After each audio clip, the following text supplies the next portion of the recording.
이 영상이 도움되셨다면 구독해주시고 주변 사람들에게 공유해주세요. 깊은 산속의 절, 고요한 아침이 밝아오고 있었습니다. 맑은 햇살이 법당 창사를 통해 비추어 들어와 부처님과 제자들이 정좌한 모습을 부드럽게 감쌌습니다. 바람 한 점 없이 모든 것이 정숙한 가운데 한 제자가 오랜 침묵 끝에 마음속 깊이 품어왔던 질문을 여쭙고자 조심스럽게 입을 열었습니다. 세존이시여, 저희가 살아가는 이 세상은 근본적으로 무엇으로 이루어져 있으며 보이는 물질과 보이지 않는 정신은 어떤 관계에 있습니까? 부처님은 제자의 질문을 듣고 잠시 고요히 침묵하시다 부드럽고 평온한 목소리로 답하기 시작하셨습니다. 세상은 물질과 정신으로 이루어져 있다. 물질은 정신을 담는 그릇이 되고 정신은 물질에 깃들어 생명을 불어넣는다. 이 둘은 그림자와 형체처럼 서로에게 의지하며 존재한다. 어느 하나만으로는 온전할 수 없는 것이니라. 제자는 부처님의 말씀을 경청하며 고개를 끄덕였습니다. 그리고 다시금 궁금했던 점을 여쭈었습니다. 그렇다면 저희가 나라고 여기며 소중히 여기는 이 몸과 끊임없이 변화하는 저희의 마음은 영원한 것입니까? 그대들이 나라고 여기는 몸은 잠시 인연이 모여 이루어진 형상에 지나지 않는다. 흙과 물, 불과 바람의 네 가지 요소가 잠시 화합하여 모습을 갖춘 것이니 영원할 것이라 기대해서는 안 된다. 시간이 흐르면 흩어지고 변하는 것이 자연의 이치이다. 몸이 그러하듯 그대들의 마음 또한 고정된 실체가 아니다.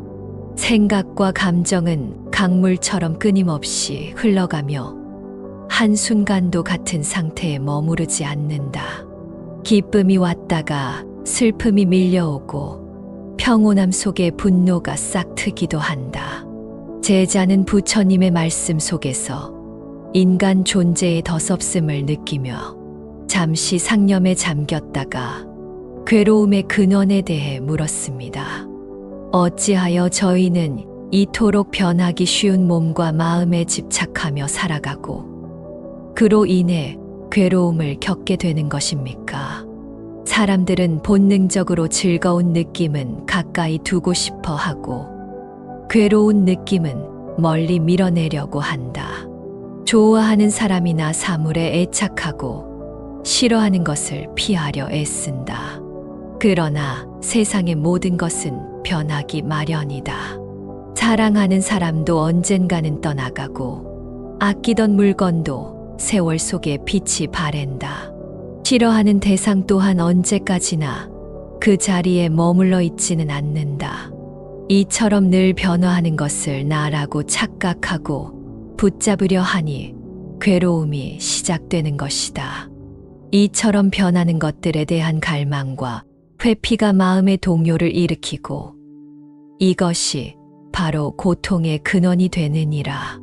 제자는 부처님의 깊은 통찰에 감탄하며 나라고 하는 존재의 실체와 감정의 본질에 대해 더 깊이 알고자 했습니다. 세존의 말씀대로라면 저희가 나라고 부르는 이것의 실체는 과연 무엇입니까? 또 저희가 느끼는 기쁨이나 슬픔 같은 감정들은 진정 나 자신인 것입니까? 그대들의 몸과 감정, 생각, 의지, 그리고 의식, 이 5가지 무더기는 단지 여러 조건들이 만나 일시적으로 합쳐진 것에 불과하다.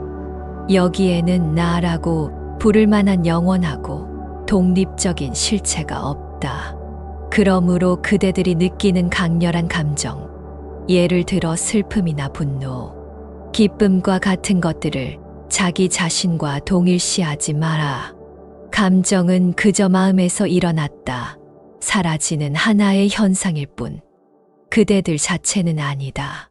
마치 하늘에 구름이 잠시 떠 있다가 흔적 없이 사라지듯이 감정 또한 그렇게 바라보아야 한다. 그것이 왔음을 알아차리고 머무는 것을 지켜보며 이윽고 사라짐을 담담히 받아들여야 하느니라. 마음은 늘 수많은 생각과 감정으로 가득 차 있는 듯한데, 그렇다면 마음의 본래 모습은 어떠합니까? 마음의 본래 바탕은 텅 비어 고요하고 청정하다. 특정한 모양이나 색깔, 소리를 지니고 있지 않다. 마치 허공과 같아서 그 어떤 것도 담을 수 있지만 그 자체는 아무 것에도 물들지 않는다.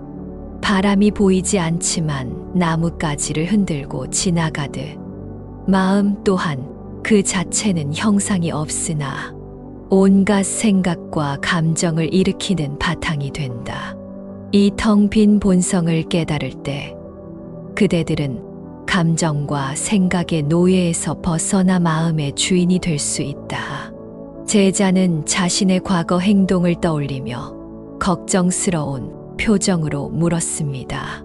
저희가 만약 과거에 어리석음으로 잘못을 저질렀다면 그 업보로 인해 영원히 괴로움에서 벗어날 수 없는 것입니까? 인간은 고정불변의 존재가 아니다. 끊임없이 변화하는 흐름 속에 있다. 그러므로 과거의 어리석은 행동으로 죄업을 지었다 할지라도 그것이 영원히 그대들을 속박하는 것은 아니다. 자신의 잘못을 깊이 뉘우치고 진리를 깨달아 선한 길을 걷는다면 과거의 업보는 점차 씻겨나가 맑고 깨끗한 본성을 회복할 수 있느니라. 중요한 것은 현재 이 순간 어떤 마음으로 어떻게 살아가느냐에 달려있다. 이처럼 시시각각 변하는 마음을 어떻게 다스려야 괴로움에서 벗어나 평화를 얻을 수 있겠습니까?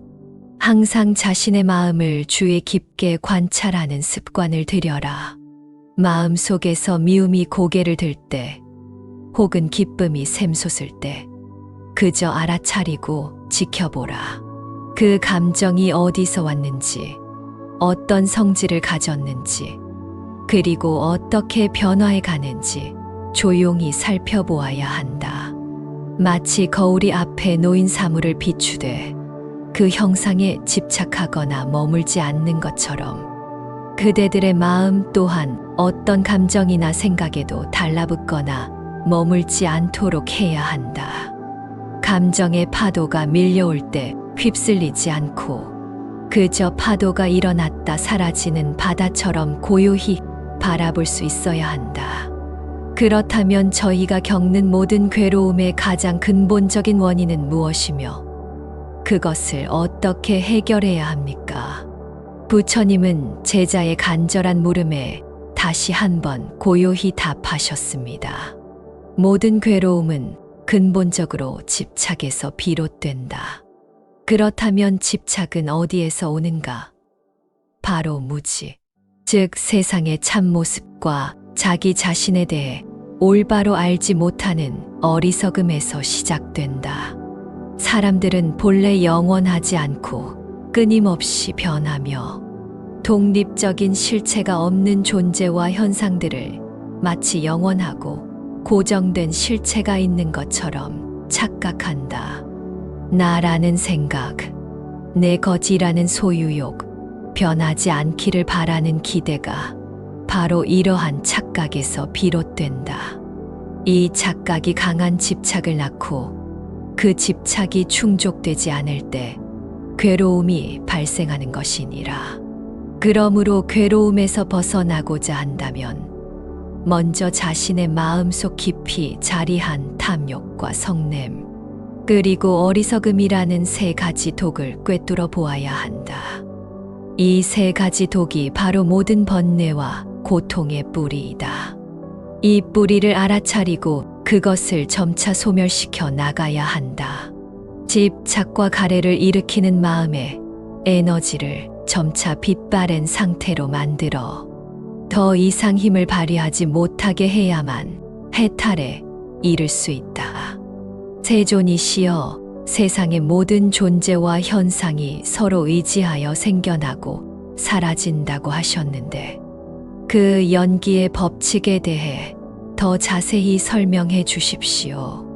나라는 존재는 어떻게 이해해야 합니까? 나라는 존재는 고정된 실체가 아니다. 이는 연기의 법칙을 통해 명확히 드러난다. 연기란 이것이 있으므로 저것이 있고 이것이 생겨남으로 저것이 생겨난다는 심오한 진리이다. 세상에 그 어떤 것도 홀로 존재할 수 없다. 모든 것은 무수한 원인과 조건들이 서로 관계를 맺으며 상호 의존하여 생겨나고 또한 조건이 다하면 사라진다. 그대들 앞에 놓인 차 한 잔을 보라. 그 안에는 차십과 뜨거운 물뿐만 아니라 차십을 키운 햇빛과 비, 농부의 땀, 찻잔을 만든 도공의 노력, 물을 끓인 불의 에너지 등 헤아릴 수 없이 많은 인연들이 담겨 있다. 그대들의 몸 또한 마찬가지다. 부모님이라는 직접적인 원인 외에도 그대들을 살아가게 하는 음식과 물, 공기, 그리고 사회적 관계 등 수많은 조건들이 얽혀 지금의 모습으로 존재하는 것이다. 그러니 세상에 나라고 내세울 만한 독립적이고 영원한 실체는 어디에도 없느니라. 오직 끊임없는 상호작용과 변화의 흐름만이 있을 뿐이다. 연기의 법칙을 알면 삶과 죽음, 그리고 세상의 온갖 현상들을 어떻게 이해하게 됩니까? 이 연기의 법칙을 깊이 이해하면 삶과 죽음에 대한 두려움에서도 벗어날 수 있다. 태어나고 늙고 병들고 죽는 과정은 특별한 사건이 아니라 인연의 법칙에 따라 자연스럽게 펼쳐지는 현상일 뿐이다. 꽃이 피었다 지고 계절이 순환하는 것과 다르지 않다. 세상 사람들이 그토록 갈망하는 부와 명예, 애타게 찾는 사랑, 그리고 필사적으로 피하려는 미움과 고통조차도 모두 복잡하게 얽힌 인연의 결과물이다. 그것들은 잠시 인연 따라 나타났다가 인연이 다하면 사라지는 덧없는 것들이니 거기에 너무 마음을 두지 말아야 한다. 제자는 감각적인 즐거움에 대한 의문을 제기했습니다. 저희는 세상을 눈, 귀, 코 등의 감각을 통해 경험하고 때로는 그 감각적 즐거움을 좇기도 합니다. 이러한 감각적 경험에 대해서는 어떻게 생각해야 합니까? 인간의 삶은 눈, 귀, 코, 혀, 몸, 그리고 마음이라는 6가지 감각기관을 통해 세상을 경험하고 인식한다. 즐거운 소리, 맛있는 음식, 아름다운 풍경, 향기로운 냄새, 부드러운 감촉, 만족스러운 생각 등 감각적 쾌락은 사람들에게 큰 기쁨을 주기에 그것을 중요하게 여기고 끊임없이 추구한다. 그러나 명심하라. 감각을 통해 얻는 즐거움 또한 영원하지 않다. 그것은 찰나에 지나지 않는 일시적인 경험이며 조건에 따라 생겨났다 사라지는 무상한 것이다. 이 감각적 경험의 덧없음을 꿰뚫어 보고 거기에 대한 집착을 내려놓을 때 비로소 마음의 평화와 자유를 얻는 해탈의 문이 열린다. 감각적 쾌락을 좇는 대신 그것들이 일어나고 사라짐을 담담히 지켜보며 빛바랜 상태로 만들어야 하느니라. 마지막으로 제자는 궁극적인 해탈의 길에 대해 간절히 물었습니다. 그렇다면 저희가 궁극적으로 모든 괴로움에서 벗어나 참된 자유와 평화를 얻으려면 어떻게 살아가야 합니까? 부처님은 제자를 자비로운 눈빛으로 바라보며 마지막 가르침을 전했습니다. 집착을 놓아버릴 때 마음은 본래의 고요함과 평온함을 되찾는다. 어리석음의 안개가 걷히고 연기의 지혜가 밝아지면 괴로움은 눈 녹듯 사라진다. 그러니 부단히 자신의 마음을 관찰하며 탐욕과 성냄, 어리석음이 일어나는 순간을 알아차리고 그것에 물들지 않도록 깨어 있으라. 모든 것은 변하고 고정된 실체가 없으며 서로 의지하여 존재한다는 진리를 항상 기억하고 사유하라. 이것이야말로 모든 속박과 괴로움에서 벗어나 참된 행복과 자유, 즉 열반에 이르는 길이니라. 세상의 모든 것은 본래 고정된 실체가 없다. 그대들이 나라고 굳게 믿고 있는 이 존재조차도 영원하거나 독립적인 실체는 아니다. 모든 것은 텅 비어 있다. 이 공의 도리를 깊이 깨달을 때 비로소 온갖 괴로움의 근원인 집착에서 벗어날 수 있다다. 실체가 없다고 해서 아무것도 존재하지 않는다는 의미는 아니다. 다만 홀로 존재하는 것은 없으며 모든 것은 서로 연결되어 끊임없이 관계를 맺고 상호작용할 뿐이다. 이 상호작용 속에 바로 인연의 법칙이 흐르고 있다. 이것이 있기에 저것이 있고 이것이 생겨나기에 저것이 생겨나는 연기의 이치를 알아야 한다.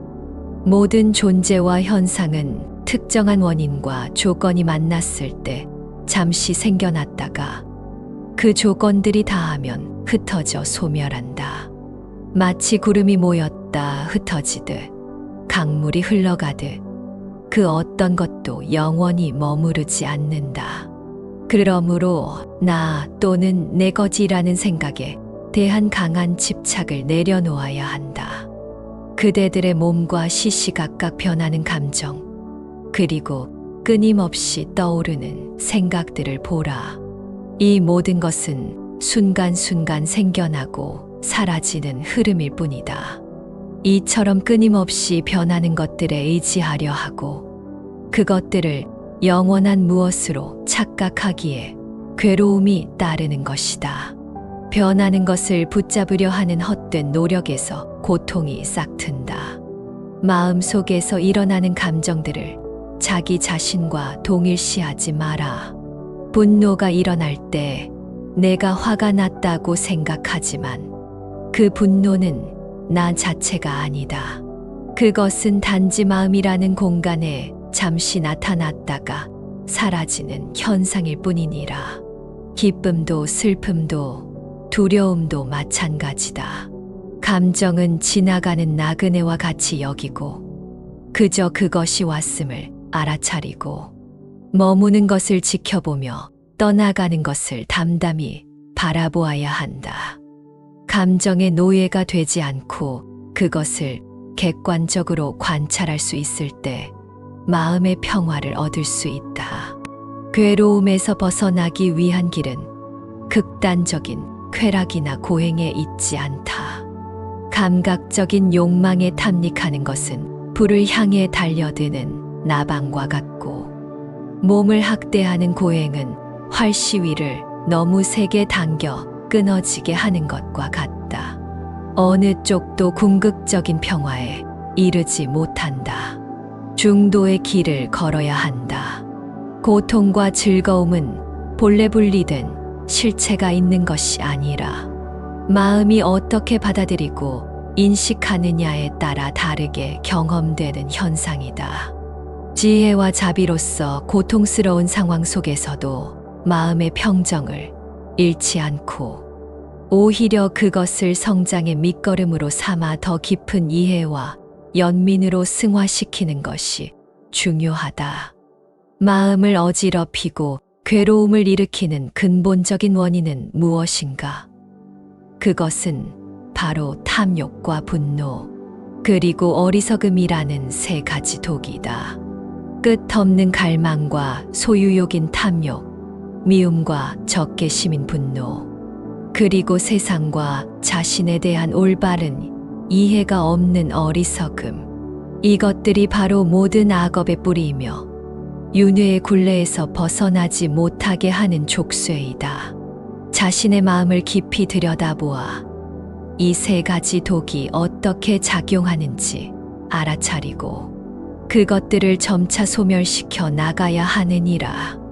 과거에 지은 잘못이나 어리석은 행동으로 인해 후회와 죄책감에 시달릴 수 있다. 그러나 인간은 고정된 존재가 아니므로 과거의 행위가 영원히 현재를 규정하는 것은 아니다. 중요한 것은 과거의 잘못을 깊이 뉘우치고 진심으로 참회하는 마음이다. 참회를 통해 무거운 과거의 짐에서 벗어나 새로운 삶을 시작할 수 있다.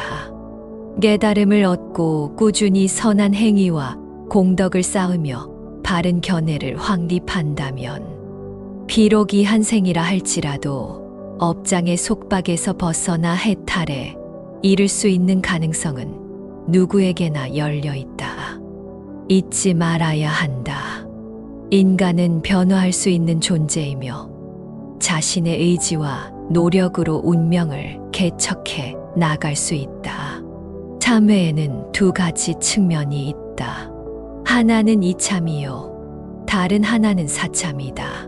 이참이란 이치적인 참회로서 자신의 행위가 어떤 결과를 가져왔으며 왜 그것이 잘못되었는지를 이성적으로 명확히 인지하고 반성하는 것이다. 연기의 법칙과 인과응보의 도리를 이해하며 자신의 허물을 지혜롭게 살펴보는 과정이다. 사참이란 마음으로 깊이 뉘우치는 참회이다. 자신의 잘못으로 인해 고통받았을지 모를 다른 존재들에 대한 연민과 미안함을 느끼고 다시는 그러한 잘못을 반복하지 않겠다는 진실한 다짐을 마음속 깊이 새기는 것이다. 이 두 가지 참회, 즉 이치에 대한 명확한 이해와 마음, 깊은 곳에서 우러나오는 진실한 뉘우침이 함께 이루어져야 온전한 참회가 된다.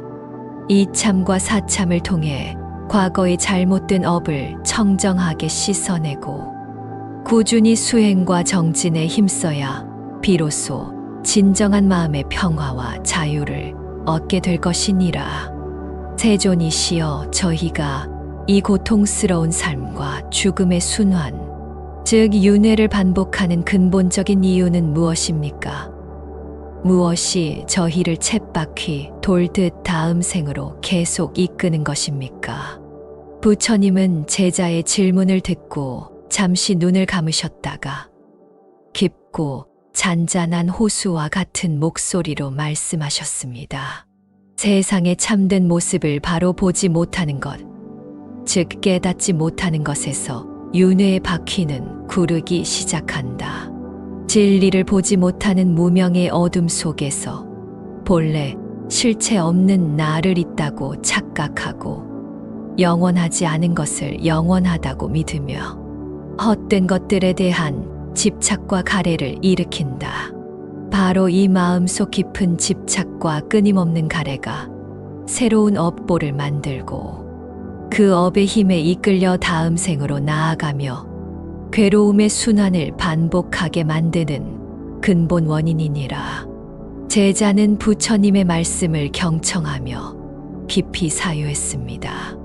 그리고 다시 물었습니다. 그렇다면 저희가 그토록 벗어나고자 하는 집착과 가래는 어디에서 비롯되는 것이며 저희가 붙잡으려 하는 대상들의 실체는 과연 무엇입니까?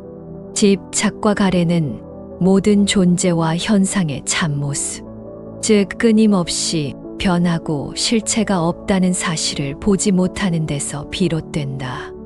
그대들이 내 것이라 여기며 애착하는 몸과 마음, 재물과 명예, 사랑하는 사람들까지도 본래 고정된 실체는 없다다.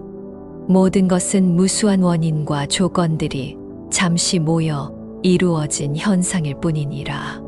마치 강물이 한순간도 멈추지 않고 흘러가듯 세상 만물은 시시각각 변화한다.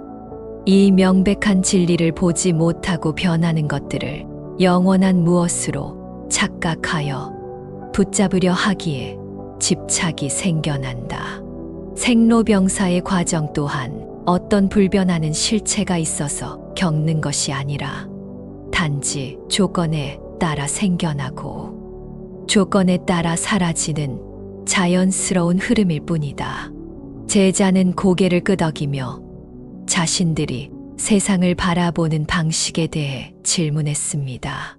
세존이시여, 저희는 늘 이것은 좋고 저것은 나쁘다, 이것은 옳고 저것은 그르다는 식으로 세상을 나누어 판단합니다. 이러한 분별하는 마음은 왜 문제가 되는 것입니까? 그 분별하는 행위 자체가 마음을 흐리게 만들고 번뇌를 일으키기 때문이다. 세상 모든 존재와 현상에는 본래 고정된 실체가 없으며 좋고 나쁨이나 옳고 그름 또한 절대적인 기준이 있는 것이 아니다.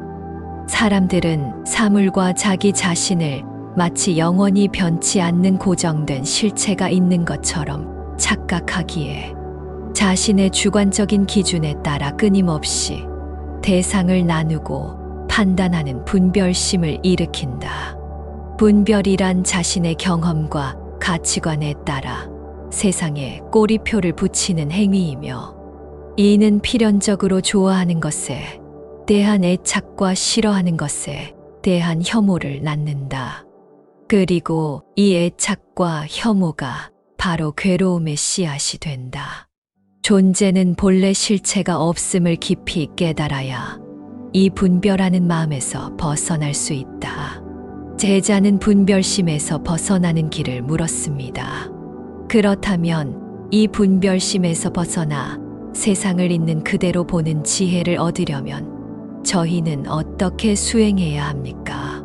진정한 지혜는 바로 이 분별심을 내려놓는 것에서 비롯된다. 이를 위해서는 알아차림의 수행을 꾸준히 실천해야 한다. 알아차림이란 지금 이 순간 자신의 몸과 마음에서 일어나는 모든 현상을 어떤 판단이나 해석 없이 그저 명료하게 자각하는 것이다. 숨이 들어오고 나가는 것을 알아차리고 걷고 서고 앉고 눕는 모든 동작을 알아차리며 마음속에 어떤 생각이 떠오르고 감정이 일어나는지를 거울처럼 비추어 보기만 하는 것이다. 이 알아차림의 힘이 깊어질 때 우리는 좋고 싫다는 분별심의 습관에서 점차 벗어나 대상을 있는 그대로 받아들이는 평온한 마음을 기를 수 있다. 알아차리지 못하기에 깨닫지 못하는 것이니 부단한 알아차림의 수행이 곧 깨달음의 길이니라. 제자는 모든 것이 변한다는 가르침과 관련하여 질문했습니다.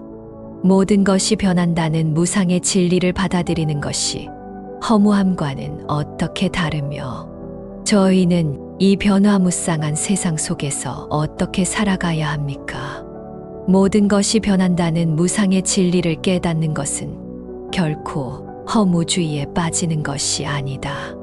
오히려 변화하기 때문에 낡은 것은 사라지고 새로운 가능성이 열리며 성장할 수 있고 과거의 속박에서도 벗어날 수 있는 것이다.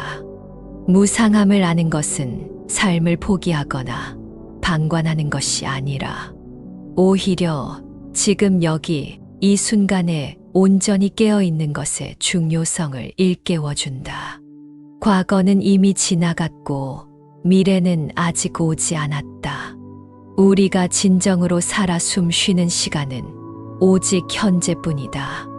모든 것이 변한다는 사실을 받아들일 때 우리는 변화에 저항하는 헛된 노력에서 벗어나 마음의 평안을 얻을 수 있다.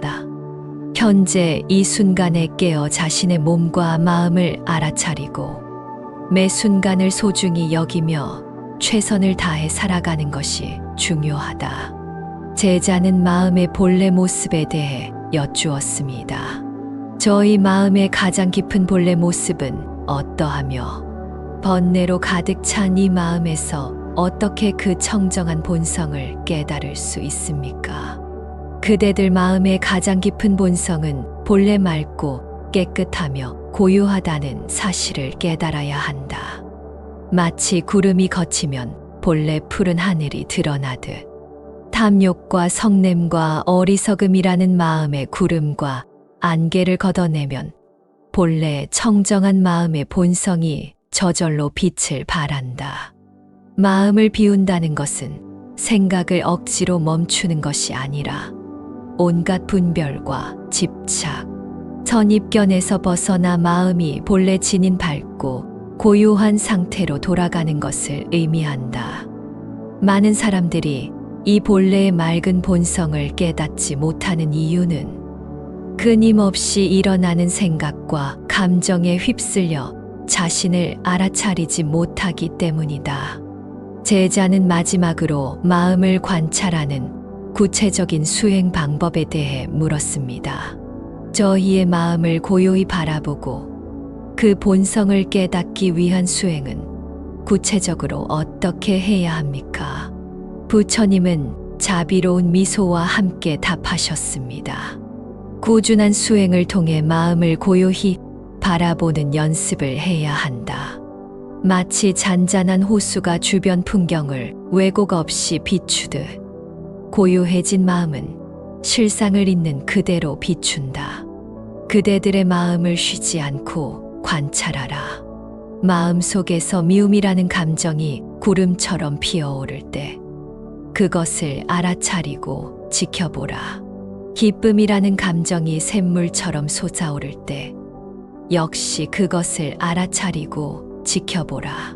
어떤 감정이나 생각이 일어나든 그것에 빠져들거나 억누르려 하지 말고 그저 그것이 존재함을 알아차리고 관찰해야 한다. 그것이 어떤 성질을 가졌는지, 어떻게 변해가는지, 그리고 마침내 어떻게 사라지는지를 조용히 지켜보라. 그리고 가장 중요한 것은 그 어떤 감정이나 생각에도 마음이 머물지 않도록 하는 것이다. 마치 물 위에 그림을 그리듯 마음 속에 일어나는 모든 현상들의 흔적을 남기지 않고 초연하게 대처할 때 그대들은 마음의 진정한 자유와 평화를 경험하게 될 것이니라. 그대들이 경험하는 모든 즐거움과 괴로움, 즉 업보는 다른 누가 만들어주는 것이 아니다. 그것은 바로 그대들 자신의 마음에서 비롯된다. 업이란 다른 것이 아니라 의도를 가지고 행하는 모든 행위를 말한다. 몸으로 짓는 행위, 입으로 하는 말, 그리고 마음으로 일으키는 생각 하나하나가 모두 업이 된다.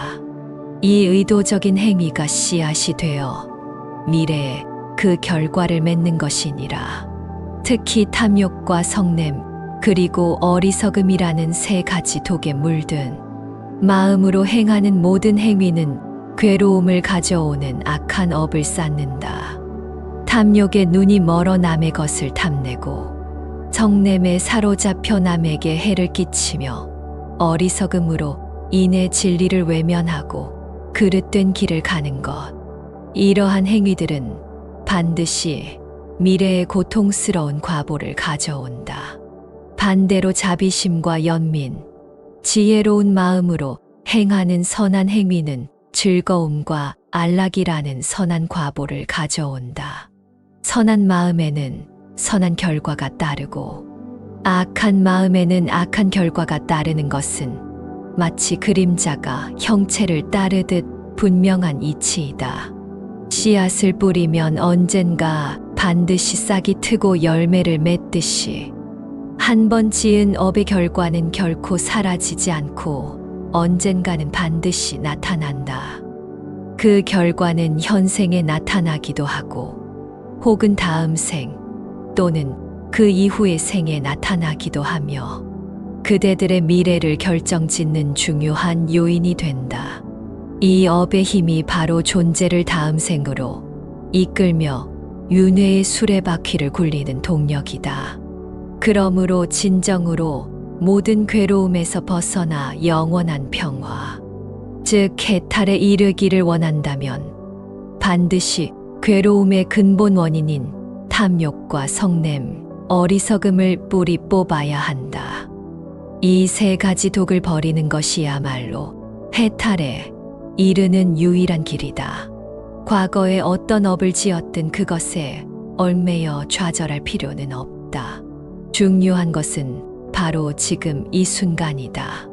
그대들이 지금 어떤 마음으로 어떤 의도를 가지고 행위하느냐가 바로 미래를 결정짓는 열쇠이다. 현재의 선한 행위는 과거의 악한 업보를 점차 정화시키고 미래의 행복을 가져올 것이며, 현재의 악한 행위는 과거의 선업마저 가리고 미래의 불행을 초래할 것이다. 그러므로 매 순간 깨어 있어 자신의 마음을 살피고 선한 마음으로 선한 행위를 실천하도록 노력해야 한다. 이 모든 업의 속박에서 벗어나는 근본적인 길은 나라고 하는 고정된 실체가 본래 없다는 사실을 깨닫는 데 있다. 끊임없이 변화하는 몸과 마음의 작용을 나라고 착각하는 무지에서 벗어나 모든 존재가 공하다는 진리를 꿰뚫어 볼 때 비로소 마음은 텅 비고 고요해지며 업의 사슬에서 자유로워질 수 있다. 나라는 집착이 사라진 자리에 진정한 평화와 자유가 깃드는 것이니라. 또한 인간은 돌처럼 굳어있는 고정된 존재가 아니다. 끊임없이 변화하고 발전할 수 있는 가능성을 지니고 있다. 그렇기에 과거에 아무리 큰 죄업을 지었다 할지라도 자신의 잘못을 깊이 깨닫고 진심으로 참회하며 꾸준히 수행하여 지혜를 얻는다면 능히 그 업보를 씻어내고 맑고 깨끗한 본성을 회복할 수 있다. 변화할 수 있다는 희망을 결코 놓지 말아야 한다. 나 또한 그대들과 마찬가지로 태어나 늙고 병들어 죽는 인간의 고통을 피할 수 없었다. 왕자로 태어나 세상의 온갖 부귀영화를 누릴 수 있었지만 성문 밖에서 목격한 늙고 병든 이와 죽은 자의 모습은 나에게 큰 충격을 주었다. 세속의 즐거움이 더섭고 찰나적인 것임을 깨달았고 모든 존재가 겪는 근원적인 괴로움에서 벗어나는 길을 찾고자 결심했다. 그리하여 왕자의 지위와 모든 세속적인 부귀 권세를 미련 없이 버리고 출가하여 진리를 찾아 나섰다. 출가 후 수년간 스승들을 찾아 가르침을 받고 극심한 고행을 실천하며 깨달음을 얻고자 노력했다. 하지만 몸을 학대하는 고행만으로는 결코 해탈에 이를 수 없다는 것을 깨달았다. 결국 나는 육체를 지나치게 괴롭히는 고행과 감각적인 쾌락에 빠지는 두 극단을 모두 버리고 마음의 평정과 지혜를 추구하는 중도의 길을 발견했다. 보리수 아래에서 깊은 명상에 잠겨 마침내 모든 번뇌의 근원을 소멸하고 완전한 깨달음을 얻었다. 이 깨달음의 핵심 중 하나가 바로 삼매의 경지이다. 삼매란 산란하고 동요하던 마음이 완전히 가라앉아 고요하고 평화로운 상태에 머무는 것을 의미한다. 마치 바람이 자고 파도가 멎어 잔잔해진 호수와 같고 먼지 하나 없이 맑게 닦인 거울과 같은 마음 상태이다. 이러한 삼매의 경지에 이르기 위해서는 무엇보다 먼저 마음속에 온갖 집착과 욕심을 내려놓아야 한다. 끊임없이 무언가를 갈망하고 싫어하는 것을 밀어내려는 마음의 움직임을 멈추고 지금 이 순간 자신의 마음에서 일어나는 모든 현상을 있는 그대로 알아차리고 관찰하는 수행이 필요하다. 세존이시여, 저희가 이 생을 마치면 다음 생을 받는다고 들었습니다. 저희가 가게 될 세상에는 어떤 곳들이 있으며 무엇이 저희를 그곳으로 이끄는 것입니까? 부처님은 고요히 눈을 뜨시고 제자를 부드러운 눈빛으로 바라보시며 말씀하셨습니다. 존재는 끝없는 생사의 바다를 헤매며 윤회한다. 그대들이 몸담고 있는 이 세상 외에도 다양한 세계가 존재하니 그것을 육도라 부른다. 가장 높은 천상의 세계부터 끊임없이 다투는 아수라의 세계, 지금 그대들이 속한 인간의 세계, 어리석음에 갇힌 축생의 세계, 늘 굶주림에 시달리는 아귀의 세계, 그리고 극심한 고통이 가득한 지옥의 세계가 그것이다. 이 6가지 세계를 돌고 도는 것이 바로 육도윤회이니라. 어떤 세계에 태어날지는 결코 우연이 아니다. 그것은 전적으로 그대들이 지은 업의 결과에 따라 결정된다. 업이란 의도를 가지고 행한 모든 생각과 말과 행동을 의미한다. 자비심과 베풀, 지혜로운 마음으로 쌓은 선한 업은 천상이나 인간과 같이 비교적 안락한 세계로 이끌고, 탐욕과 성냄, 어리석음으로 얼룩진 악한 업은 축생이나 악귀, 지옥과 같은 고통스러운 세계로 이끈다. 뿌린 대로 거두는 것이 우주의 법칙이니 선한 행위는 선한 결과를 낳고 악한 행위는 악한 결과를 낳는 것은 조금도 어긋남이 없다. 한 번 쌓은 업의 힘은 결코 사라지지 않으며 반드시 다음 생에서 그 과보를 마주하게 될 것이다. 제자는 부처님의 말씀을 듣고 인간으로 태어난 것의 의미를 다시금 생각하며 물었습니다. 세존이시여, 저희가 지금 인간으로 태어난 것이 큰 축복이라 하셨습니다. 하지만 인간의 삶에도 괴로움이 가득한데 어찌하여 인간으로 태어난 것이 그토록 귀한 기회입니까? 수많은 세계 가운데 지금 그대들이 인간으로 태어난 것은 실로 크나큰 축복이자 다시 얻기 어려운 기회이다.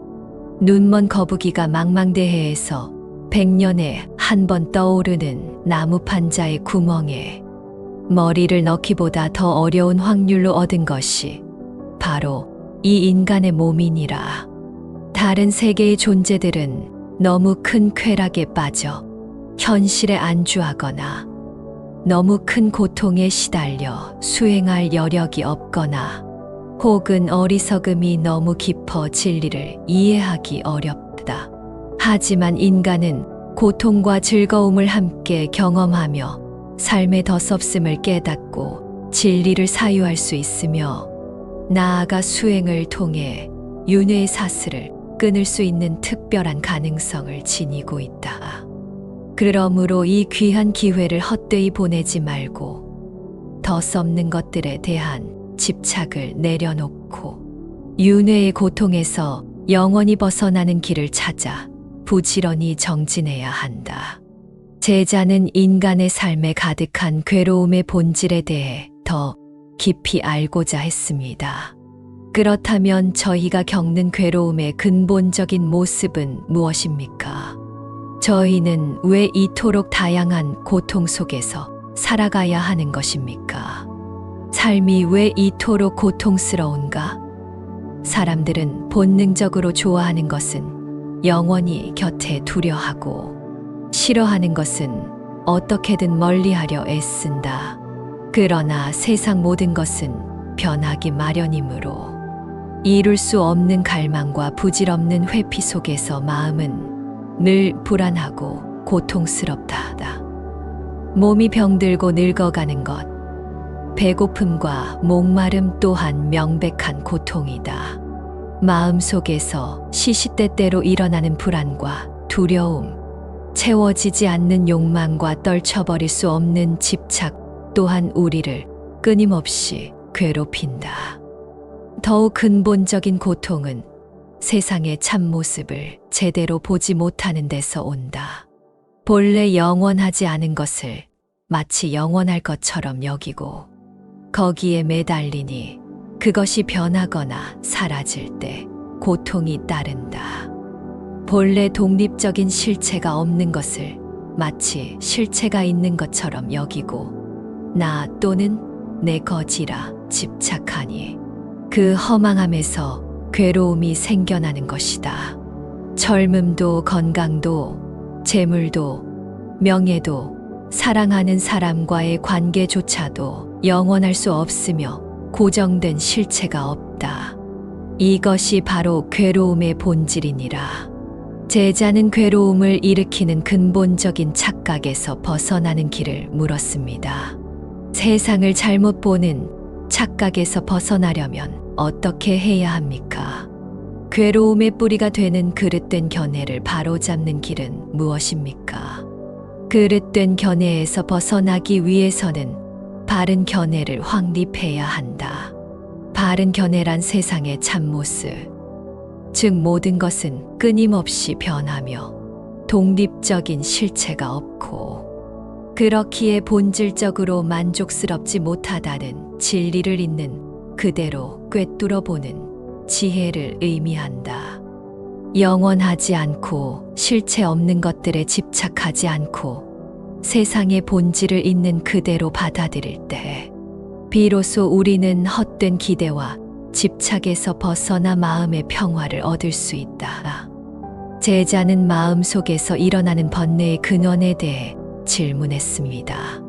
저희 마음 속에는 끊임없이 탐욕과 성냄, 어리석음이 일어납니다. 이 세 가지 독은 서로 어떤 관계에 있으며 이것들을 어떻게 다스려야 합니까? 고통과 집착의 뿌리에는 어리석음이 자리 잡고 있다. 어리석음이란 연기의 법칙과 무아의 진리를 깨닫지 못하는 무명을 말한다. 이 어리석음 때문에 나라는 착각이 생겨나고 그 나를 만족시키려는 끝없는 욕심, 즉 탐욕이 일어난다. 그리고 그 욕심이 좌절될 때 혹은 내 것을 침해당한다고 느낄 때 미움과 분노, 즉 성냄이 불길처럼 치솟는다. 이처럼 어리석음은 탐욕을 낳고 탐욕은 다시 성냄을 낳으며 서로 꼬리를 물고 번뇌를 증폭시킨다. 결국 괴로움이란 다름 아닌 탐욕과 성냄과 어리석음, 이 세 가지 독심이다. 그러므로 괴로움에서 벗어나려면 먼저 자신의 마음 속에서 이 세 가지 독이 어떻게 일어나고 작용하는지를 끊임없이 관찰하고 알아차려야 한다. 그것들의 실체를 명확히 인식하는 것이 바로 괴로움 소멸의 시작이니라. 제자는 괴로움의 완전한 소멸에 이르는 궁극적인 길을 간절히 여쭈었습니다. 그렇다면 저희가 이 모든 괴로움에서 완전히 벗어나 참된 자유와 평화를 얻으려면 궁극적으로 어떤 마음 상태를 지향해야 합니까? 부처님은 제자를 자비로운 눈빛으로 바라보며 마지막 가르침을 전했습니다. 괴로움의 완전한 소멸은 마음이 그 어떤 특정 대상이나 생각, 집착, 편견에도 머물지 않는 자유롭고 유연한 상태에 이를 때 가능하다. 언젠가는 반드시 변하고 사라질 것들에 대해 헛된 기대를 품거나 집착하지 않고 그것들에 의지하려는 마음을 내려놓아야 한다. 마치 허공이 모든 것을 포용하지만 어디에도 걸림이 없듯이 마음 또한 온갖 현상들을 경험하되 그 어느 것에도 달라붙거나 물들지 않아야 한다. 좋아함과 싫어함, 옳고 그름이라는 이분법적인 분별을 넘어서 모든 것을 있는 그대로 받아들이고 수용하는 열린 마음을 가져야 한다. 이러한 자유롭고 유연한 마음 상태에서 본래 그대들 안에 갖추어져 있는 맑고 깨끗한 마음, 즉 불성을 드러내어 사용하는 것이 진정한 해탈의 삶이니라. 한 제자가 오랫동안 품어왔던 삶 속의 인연과 운명의 대한 질문을 여쭙고자 조용히 앞으로 나섰습니다. 세존이시여, 저희는 살아가면서 부모님이나 자식과 같이 매우 가깝고 때로는 힘든 인연을 맺게 됩니다. 이러한 관계는 어떻게 생겨나는 것이며 저희가 타고난 재능 또한 어떤 연유로 가지게 되는 것입니까? 부처님께서는 온화한 미소로 제자를 바라보시며 답하셨습니다. 그대들이 맺고 있는 인연들, 특히 부모와 자식 간의 관계는 때로 전생에서부터 이어진 업의 끈으로 묶여 있는 경우가 많다. 풀지 못한 악연이나 갚아야 할 은혜가 현생의 관계로 나타나기도 한다. 이번 생에 주어진 그 인연의 짐을 외면하지 말고 지혜와 자비로서 잘 풀어가야 할 의무가 그대들에게 있다. 또한 지금 그대들이 지니고 있는 재능이나 소질은 어느 날 갑자기 생긴 것이 아니다. 그것은 수많은 전생 동안 쌓아온 경험과 노력의 결과가 씨앗처럼 발현된 것이다. 그대들이 무엇에 흥미를 느끼고 어떤 분야에 재능을 보이는지 잘 살펴보라. 그것이 그대들의 길을 밝히는 등불이 될 수 있느니라. 제자는 인간으로 태어난 삶의 의미에 대해 더 깊이 알고자 했습니다.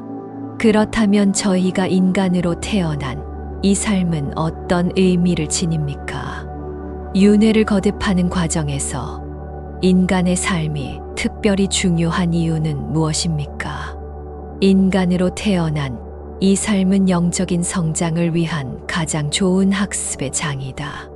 윤회를 거듭하는 기나긴 여정 속에서 인간의 몸을 받았을 때 비로소 우리는 고통과 즐거움을 통해 삶의 본질을 깊이 사유하고 자신의 영혼을 맑게 갈고 닦을 수 있는 귀한 기회를 얻는다. 지금 그대들이 겪고 있는 이해하기 어려운 고통이나 역경 또한 대부분 과거 생애의 인연과 행위에서 비롯된 것이다. 그러니 그 고통을 단지 피하려고만 하지 마라. 그것은 그대들이 풀어야 할 숙제와 같으니 그 원인을 지혜롭게 살피고 그것을 해결하고 넘어서는데 온 마음을 기울여야 한다. 그 과정 속에서 영혼은 더욱 단련되고 성장할 것이다. 제자는 죽음 이후의 세계에 대한 궁금증을 조심스럽게 여쭈었습니다. 세존이시여, 죽음 이후에는 저희는 어떻게 되는 것입니까? 어떤 이들은 죽음 후에 저희를 돕는 존재들이 있다고 하는데 그것은 사실입니까? 죽음은 모든 것의 끝이 아니다. 육신은 흙으로 돌아가지만 마음의 흐름, 즉 업의 힘은 멈추지 않고 다음 생을 향해 나아간다.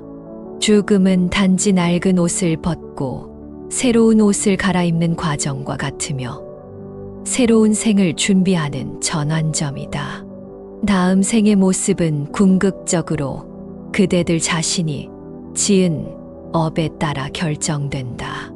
물론 그대들이 쌓은 선업과 자비의 마음은 다음 여정을 밝히는 빛이 될 것이며 진리를 향한 간절한 염원은 모든 중생을 구제하려는 부처와 보살들의 가르침과 자비의 손길을 만나는 인연을 만들 수 있다. 그러나 다른 존재가 그대들의 다음 생을 직접 준비해 주거나 데려가는 것은 아니니 오직 스스로 지은 업과 마음의 상태가 다음 생을 결정함을 명심해야 한다. 제자는 과거의 업을 씻고 미래를 바꾸는 방법에 대해 물었습니다.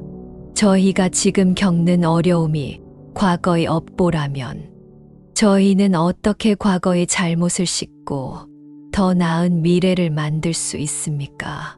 지금 그대들이 경험하는 행복과 불행, 즉 업보는 모두 과거 생으로부터 이어진 행위의 결과이다. 그러나 과거에 얽매일 필요는 없다. 중요한 것은 바로 지금 이 순간이다. 매 순간 깨어 있으면서 선한 마음으로 선한 업을 짓기 위해 노력하고 과거에 알게 모르게 지었던 악업은 진심으로 참회하며 씻어내야 한다. 이를 위해서는 끊임없이 자신의 마음속을 들여다보고 생각과 감정의 움직임을 알아차리는 수행이 무엇보다 중요하다. 현재의 선한 행위는 과거의 악한 업보를 점차 정화시키고 미래의 행복을 가져올 것이며 현재의 악한 행위는 과거의 선업마저 가리고 미래의 불행을 초래할 것이다. 제자는 천상세계와 그곳에 사는 신들에 대해 질문했습니다. 세존께서는 천상세계가 존재한다고 말씀하셨습니다. 그곳은 어떤 곳이며 그곳에 사는 천신들은 영원히 행복하게 사는 것입니까? 그렇다. 선한 업을 많이 쌓은 중생들이 태어나는 즐겁고 안락한 천상 세계는 분명히 존재한다. 그곳의 천신들은 인간보다 훨씬 길고 행복한 수명을 누리며 감각적인 쾌락을 마음껏 즐긴다. 그들의 세계는 언뜻 영원한 천국처럼 보일 수도 있다. 하지만 그들 역시 과거 선한 업의 결과로 그 세계에 잠시 머물 뿐이다. 쌓았던 선한 업의 힘이 다하면 그들 또한 죽음을 맞이하고 자신이 지은 또 다른 업에 따라 육도의 다른 세계로 다시 떨어져 윤회해야 한다. 그러므로 천상계는 결코 영원한 안식처가 될 수 없다. 그들 또한 모든 괴로움의 근본 원인인 무지와 가래에서 완전히 벗어나지 못했기 때문이니라. 제자는 이어서 지옥에 대해 물었습니다. 그렇다면 지옥은 어떻습니까? 한 번 지옥에 떨어지면 영원히 고통받아야 하는 것입니까? 불교에서 말하는 지옥 또한 영원한 형벌의 장소가 아니다. 그곳 역시 스스로의 어리석음과 악한 업으로 인해 스스로 만들어 가게 되는 고통스러운 세계이다. 지옥에서의 끔찍한 고통은 자신이 지은 악한 행위에 대한 과보일 뿐, 그 고통을 겪음으로써 악업의 힘이 다하면 다시 다른 세계로 윤회하게 된다. 불교의 가르침은 영원한 형벌을 이야기하지 않는다. 스스로 잘못을 뉘우치고 올바른 길로 나아간다면 지옥에 떨어질 업을 지었더라도 그 고통에서 벗어날 수 있는 길은 언제나 열려 있다. 윤회라는 큰 흐름 속에서 천상과 지옥은 잠시 머무는 정거장과 같은 곳이다.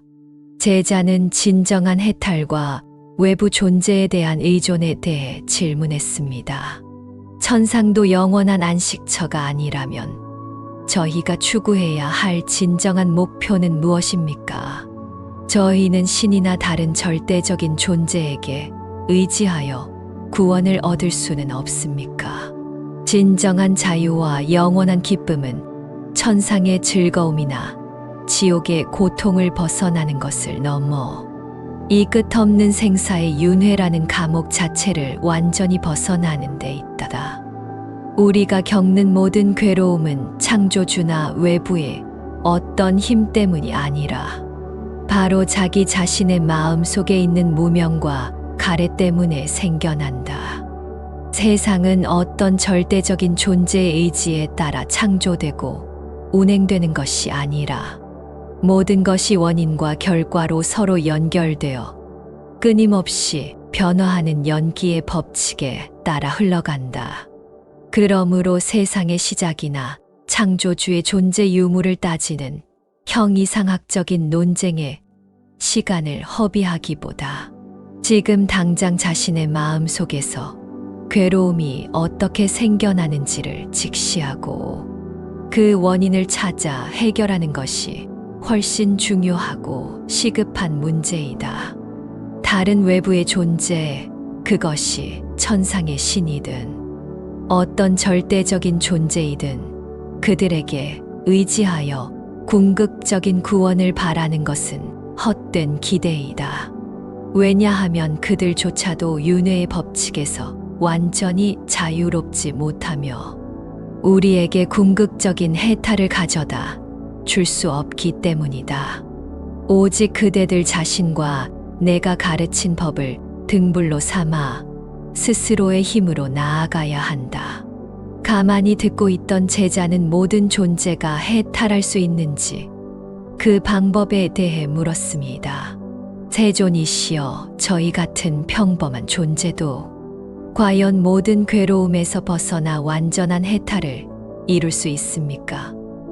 그 길은 무엇입니까? 부처님은 제자와 모든 대중을 자비롭게 둘러보시며 말씀하셨습니다. 나 붓다는 바로 이 끝없는 생사의 윤회라는 감옥을 완전히 벗어나 완전한 깨달음을 얻은 존재이다. 나는 완전한 깨달음을 통해 모든 번뇌와 괴로움의 뿌리인 무명과 가래를 남김없이 소멸시켰다. 두려워하거나 의지할 곳을 찾지 마라. 우리 각자의 마음 안에는 본래의 완전한 깨달음을 이룰 수 있는 씨앗, 즉 불성이 갖추어져 있다. 꾸준한 수행을 통해 스스로의 마음을 맑히고 지혜를 개발한다면 누구나 스스로의 힘으로 모든 괴로움에서 벗어나 완전한 해탈을 성취할 수 있다.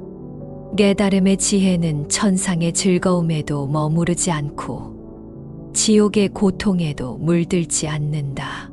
나의 가르침은 깨달음을 얻고자 하는 모든 존재에게 열려 있다. 지금 이 순간 그대들의 생각과 말과 행동 하나하나가 바로 미래의 자신을 만들어가는 소중한 씨앗임을 명심하고 부지런히 정진하여 해탈의 열매를 맺어야 할 것이니라. 나무잎 사이로 부서지는 햇살이 땅 위에 춤추듯 내려앉았습니다. 한 제자가 오랫동안 마음속에 품어왔던 인식의 근원에 대한 의문을 부처님께 여쭈었습니다. 세존이시여, 저희는 눈으로 보고 귀로 듣고 코로 냄새 맡고 혀로 맛보고 몸으로 느끼고 뜻으로 생각하며 세상을 경험합니다. 저희가 세상을 인식하는 이 감각, 기관들과 저희가 인식하는 대상들은 그 자체로 실제하는 것입니까? 그 본질은 무엇입니까? 부처님께서는 부드러운 눈빛으로 제자를 바라보시며 깊은 지혜의 말씀을 시작하셨습니다. 그대들이 세상을 인식하는 통로인 눈, 귀, 코, 혀, 몸, 뜻이라는 6가지 감각기관과 그것들이 받아들이는 색깔, 소리, 냄새, 맛, 감촉, 법이라는 6가지 대상은 본래 그 자체로 고정된 실체가 있는 것이 아니다. 그것들은 단지 조건에 따라 잠시 그러한 이름과 기능을 가질 뿐, 깊이 관찰해보면 그 어디에도 눈이다, 소리다 할 만한 독립적이고 영원한 실체는 없느니라. 제자는 감각기관과 대상이 실체가 없다는 말씀에 이어 나라고 여기는 존재의 구성 요소에 대해 물었습니다. 그렇다면 저희가 나라고 여기는 이 몸, 느낌, 생각, 의지, 의식이라는 5가지 무더기는 어떻습니까? 이것들 또한 실체가 없는 것입니까? 만약 그렇다면 이 사실을 깨닫는 것이 저희의 괴로움과 어떤 관련이 있습니까? 그렇다. 그대들이 나라고 집착하는 그 5가지 무더기 또한 본래 공하다. 이 오온이 공함을 깊이 깨달을 때 비로소 모든 괴로움에서 벗어날 수 있다. 먼저 물질적인 형상인 몸을 보라. 몸은 분명 눈에 보이고 만져지는 형상이지만 그 본질은 공한 속성을 떠나 있지 않다.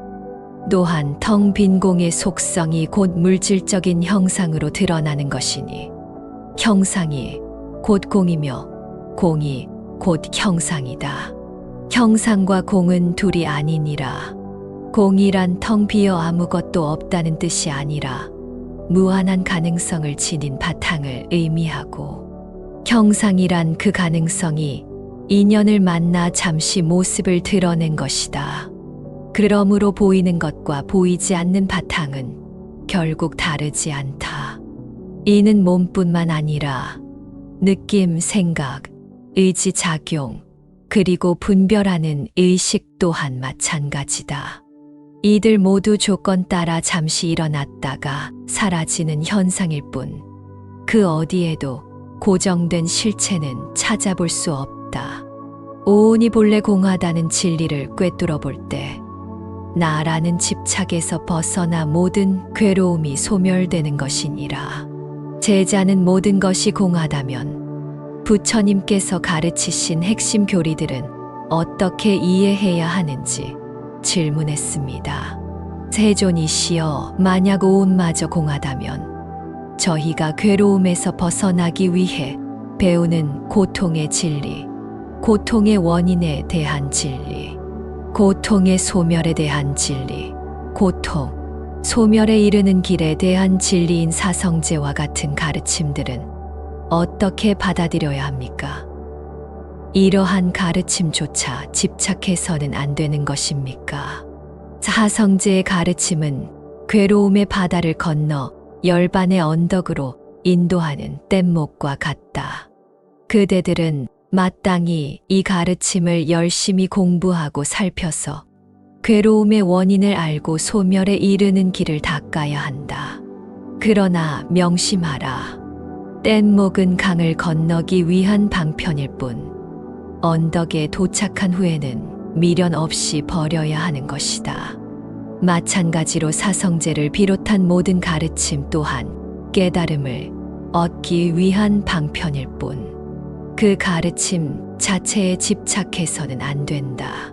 심지어 깨달음을 통해 얻는 지혜조차도 내가 얻은 지혜라고 집착한다면 그것은 이미 참된 지혜가 아니다. 진정한 지혜는 지혜를 통해 얻을 것이 아무것도 없다는 사실마저 깨닫는 것이다. 모든 것을 내려놓았을 때 비로소 완전한 지혜가 드러난다. 제자는 마침내 모든 분별과 개념을 넘어선 궁극적인 실제의 모습에 대해 여쭈었습니다. 세존이시여, 만약 모든 가르침과 지혜마저 넘어서야 한다면 이 세상 모든 법의 궁극적인 모습은 어떠합니까? 생겨나고 사라지거나 더럽고 깨끗하다는 분별조차 없는 경지는 어떤 것입니까? 부처님께서는 깊은 선정에 드신 듯 고요한 음성으로 궁극의 진리를 설하셨습니다. 이 세상 모든 법, 즉 모든 존재와 현상의 참 모습은 본래 공하기 때문에 새로이 생겨나는 일도 없고 소멸하는 일도 없다다. 본래 그러한 모습이므로 더러움이니 깨끗함이니 하는 분별 또한 있을 수 없으며 늘어나거나 줄어드는 변화 또한 없다. 이는 모든 이름과 형상, 모든 분별과 개념을 넘어선 자리이다. 언어와 생각으로는 도달할 수 없는 절대적인 고요함이며 이것이 바로 모든 존재의 본래 면목이요 열반의 참 모습이니라. 이 진리를 깊이 체득하여 마음에 어떤 분별이나 집착도 남기지 않을 때 그대들은 시간과 공간을 초월한 영원한 평화와 자유를 얻게 될 것이다. 부처님의 말씀이 끝나자 법당 안은 형언할 수 없는 깊은 고요함과 평화로 가득 찼습니다. 제자들은 방금 들은 반야의 심오한 가르침을 되새기며 모든 분별과 집착을 내려놓고 본래의 청정한 마음으로 돌아가고자 조용히 눈을 감았습니다.